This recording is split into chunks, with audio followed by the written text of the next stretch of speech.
funny. I see a lot of clients in the tech industry that are, if you looked at their tax return, they have very high income, but they live a very modest existence and then are very stressed out oftentimes because they, have a little bit of a credit card bill or, not a lot of disposable income sitting in their checking account.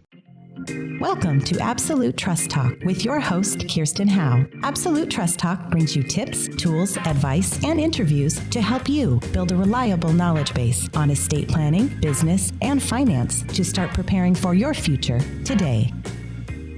Hello and welcome to Absolute Trust Talk. This is another Facebook Live edition of our podcast here at Absolute Trust Council. I'm Kirsten Howe, your host. And my guest today, financial advisor Michael Stroll, and I are going to be talking about planning for young families. And these are often families that maybe don't have a lot of assets yet, but as we're going to see, planning early on for them can make a big difference. I'll introduce Michael officially in just a few minutes, but regular viewers know that I've got to cover some housekeeping items first. We are going to have this conversation and then we'll take questions at the end. So if you're listening live, you can type a question into the comment section and we'll answer them at the end. If you're not listening live, sorry, no questions for you. Maybe next time you should watch it live. Okay, without further ado, I'm going to introduce Michael Stroll is a financial planner with Open Advisors and a registered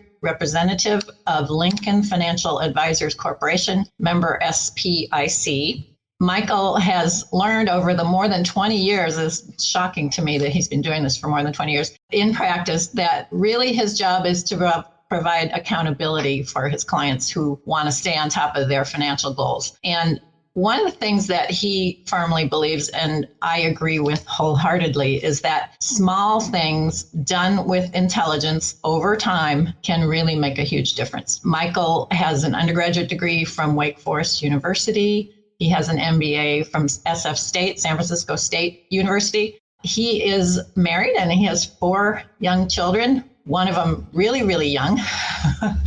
And so he brings not just professional experience, but personal experience. He knows about planning for young families very intimately. And now Michael and I have served together on the board of directors of our local estate planning council. So I've known him for a number of years, been a fan, wanted to have him on the podcast for a long time, and finally got around to making it work. So I'm very excited to have him here. Thank you, Michael, for joining me today. Oh, thanks, Kirsten. It's great to be here. Great to see you. Yeah. Okay, so let's get started. We're talking about financial planning for young families. Michael, you are like us here at Absolute Trust Council. You work with all kinds of clients. You work with young people, middle-aged people, older people, but you do have something of a focus, emphasis, specialty, whatever you want to call it, on working with young families, particularly in the tech sector. Let's start by talking a little bit about some common characteristics that you see in this type of client. Yeah, thanks, Kirsten. It seems like people will reach out to us, either through a friend or a professional contact when they're going through some sort of transition in life, getting married or having kids or needing to buy a house or moving. We're seeing people move nowadays with the work from home environment. So typically folks that we've worked with have never really done any planning or, it's sort of haphazard. They're typically pretty busy, with work and if they have kids, family. And so there's usually some trigger where they really need some advice on stuff.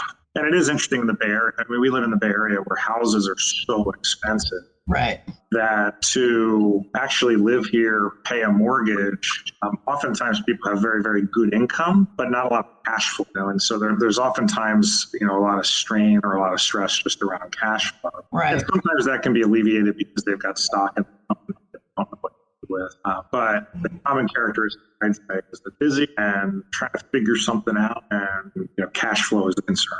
Right. We all think about, these tech companies and they pay so much money and, more money than most of us are accustomed to being paid. Safe way. And that's what you're, I think, talking about when you say they're highly compensated, but they might have cash flow issues. Right. And it's very common. I'll see people that, if I made one broad generalization about people in the Bay Area or people in tech, it's that they tend to spend their salary and then they maybe splurge when their bonus comes in on something, or pay off debt or something. And then they try not to touch their stock. And a lot of people have had a lot of success with that, though over many years by not touching the stock that they get granted from the company, they build a lot of wealth on the side. So actually, it's funny, I see a lot of clients in the tech industry that are, if you looked at their tax return, they have very high income, but they live a very modest existence and then are very stressed out oftentimes because they, have a little bit of a credit card bill or, not a lot of disposable income sitting in their checking account. Right.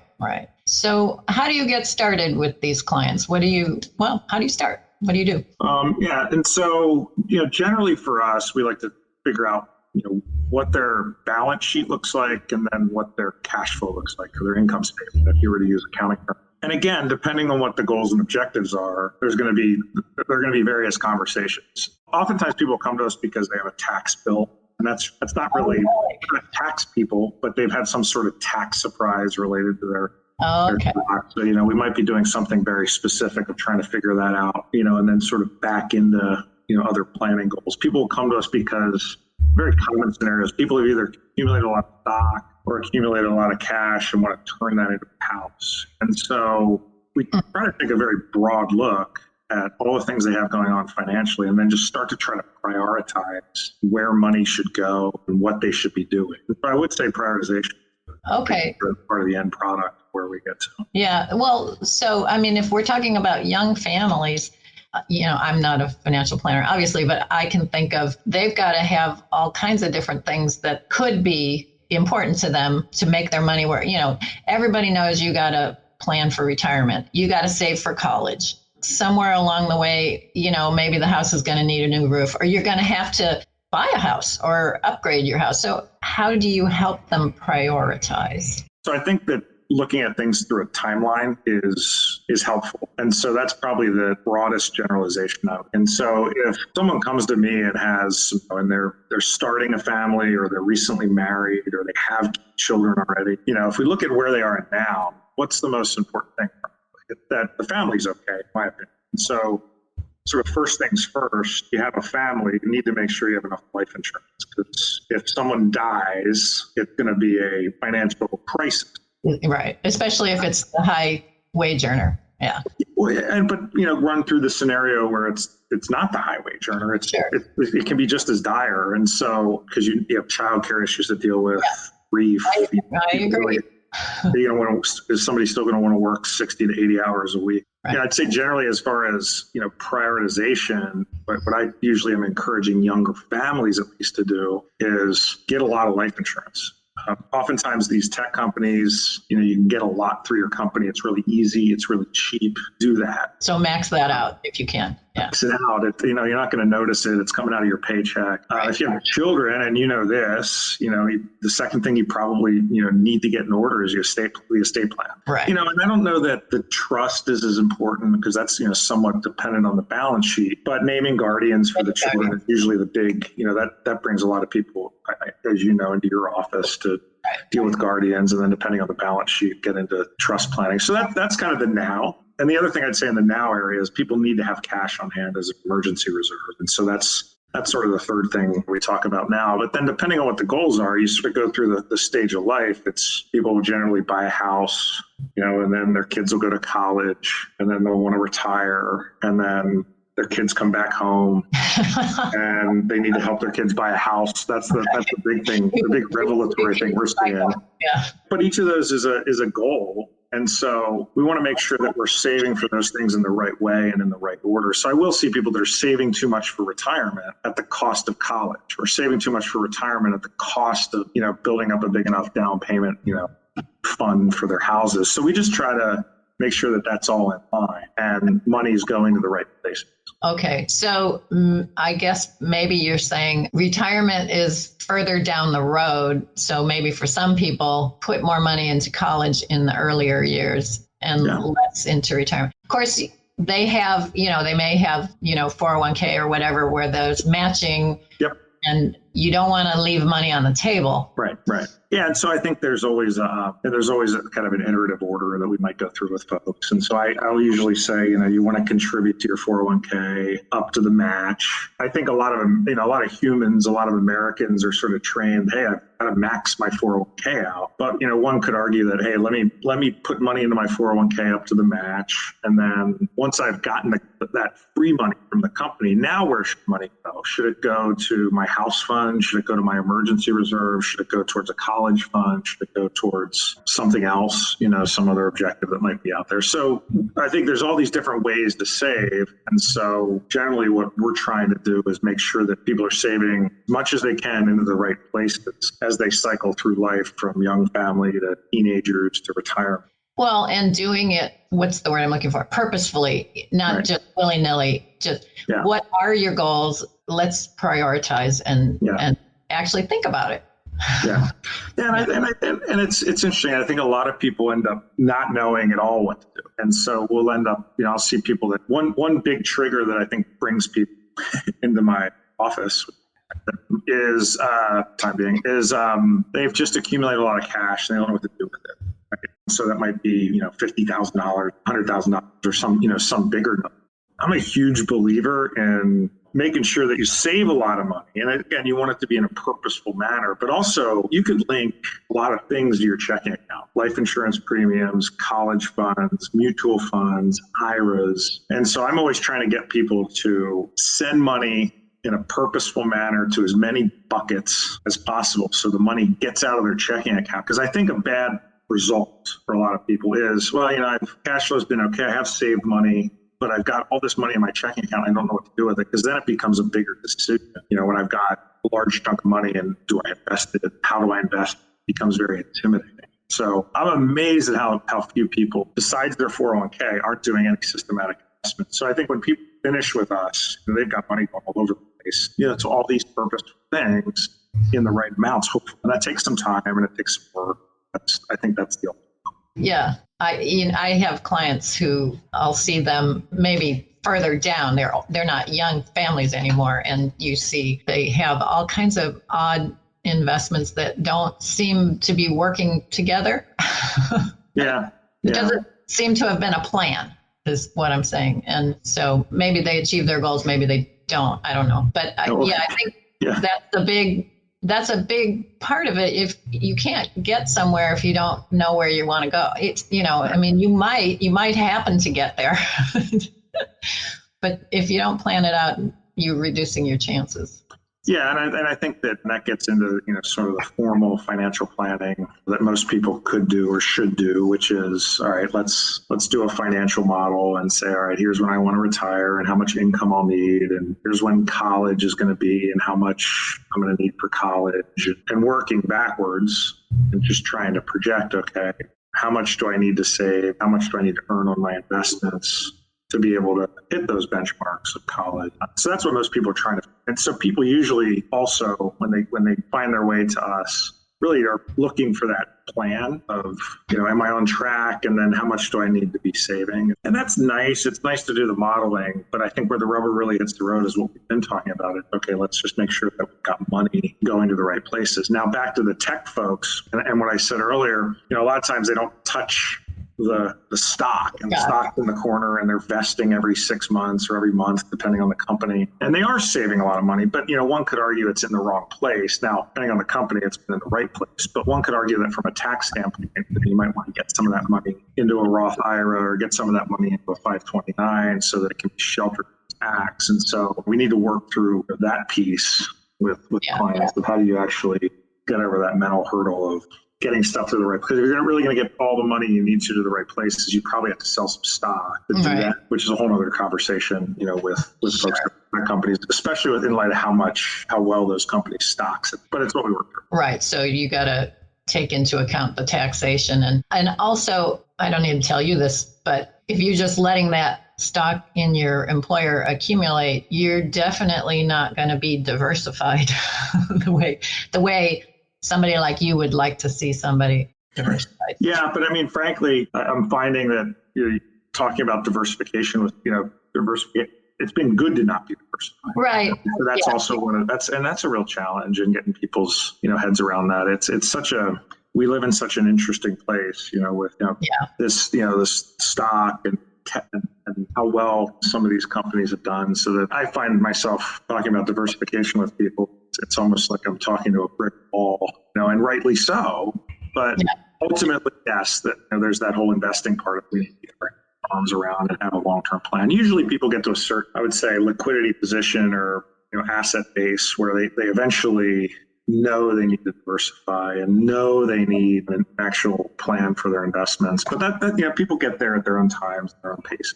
Yeah, I'm sure it's hard to talk to a client, and why would you, about, you have too much Google stock. That's they're thinking I don't have enough. Yes, that's the goose that's laying golden eggs for me. Why would I want to sell that goose? No.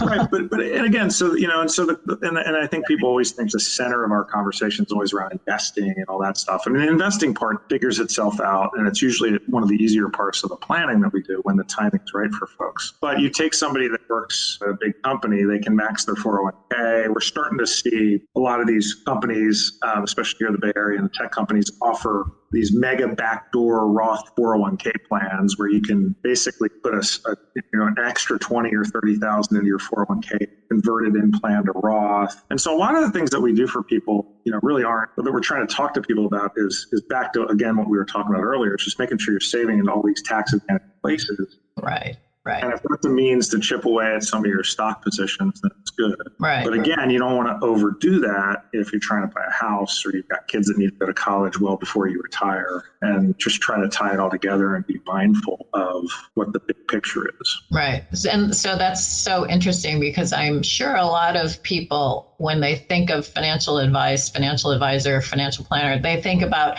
you mean somebody who can pick stocks for me. Right.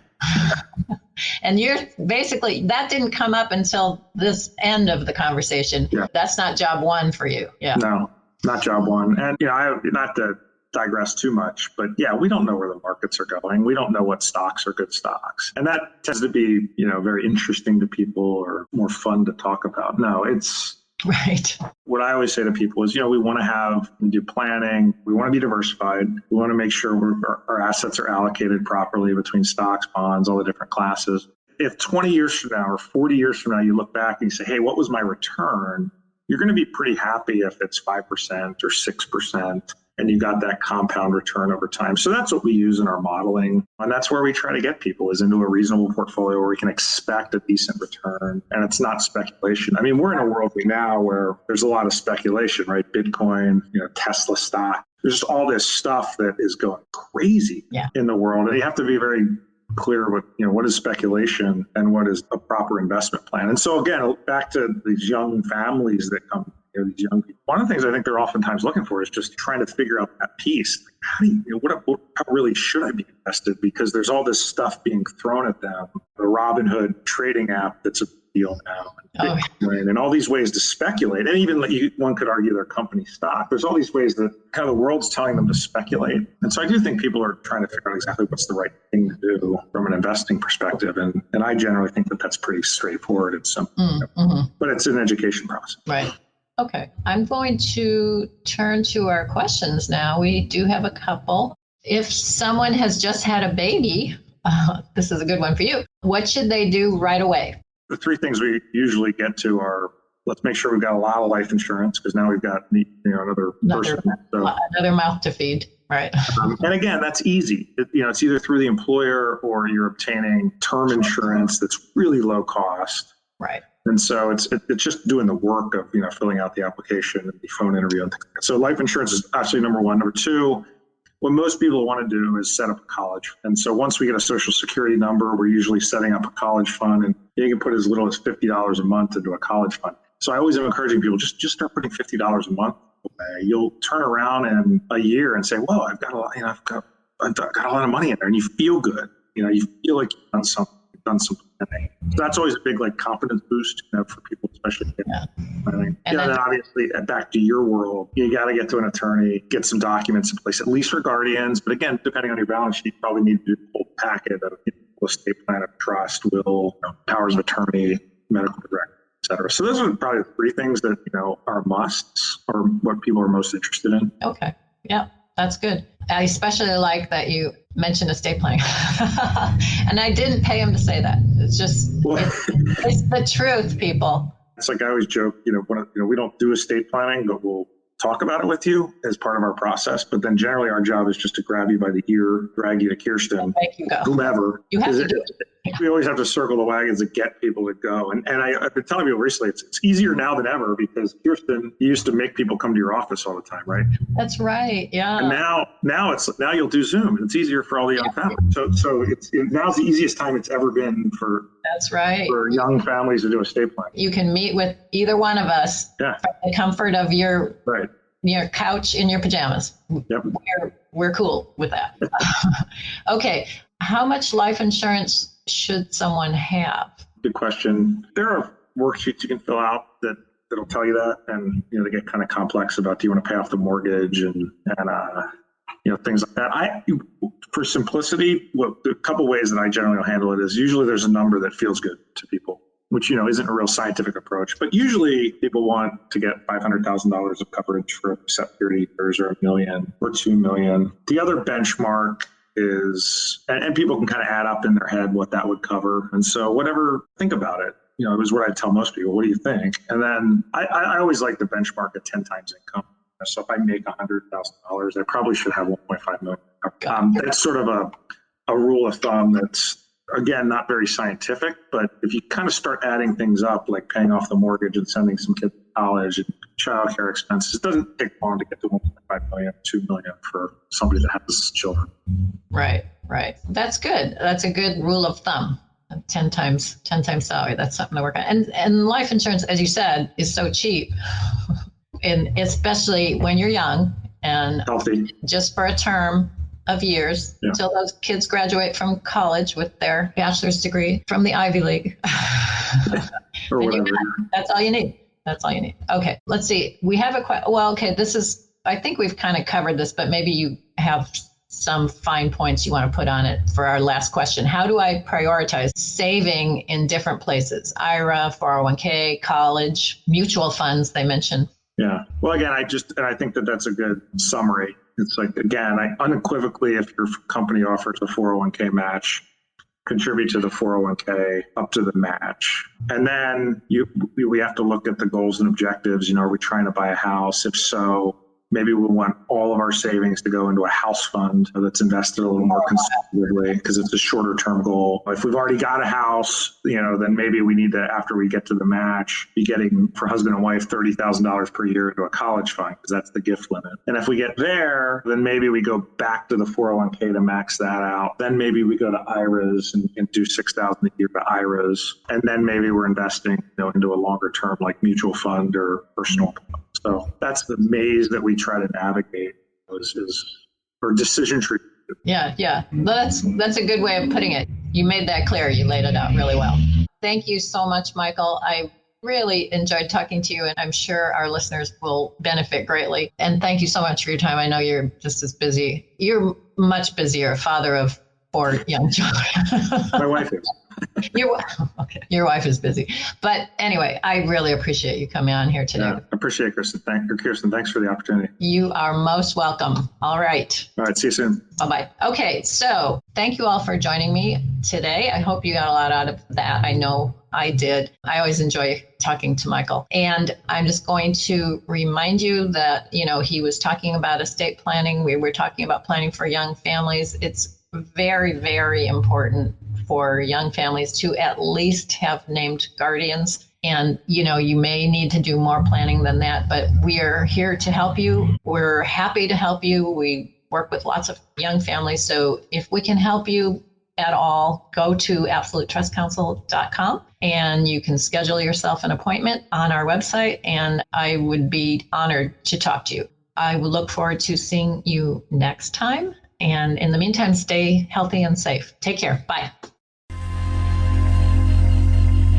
Thank you so much for listening today. I really appreciate you being here. I am so grateful that you're in my audience, and I hope you also learned something and enjoyed the show. If you like our podcast, be sure to go to iTunes and subscribe. You just type the words Absolute Trust Talk in the search bar on your podcast button on your phone, and our podcast will come up and you'll be able to subscribe there. That subscription helps us with our visibility online, our SEO, and all those kinds of things that I never understand, but I'm told that it's important. So in addition to searching for us on iTunes on your phone, you can also just go to our website and you'll find our podcast there. You'll also find all of our previous episodes. So you go to absolutetrustcouncil.com, click on the podcast tab on our homepage, and you'll see all the topic for all of our previous guests, and you just click on the one you want to listen to. Also, make sure to catch our next episode, which will be out in a month or so after this one, and I know you'll get a lot out of that one too. So I look forward to connecting with you next time.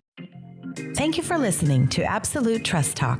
If you loved this episode, head on over to iTunes to subscribe and leave us a review. Don't forget to visit our website, absolutetrustcouncil.com, where you can find a host of guidebooks and other tools to help you through the estate planning and estate administration process. If you need help securing your own legacy, then put your absolute trust in us. Give us a call at 925-943-2740 or email us at info@absolutetrustcouncil.com to set up your free consultation today.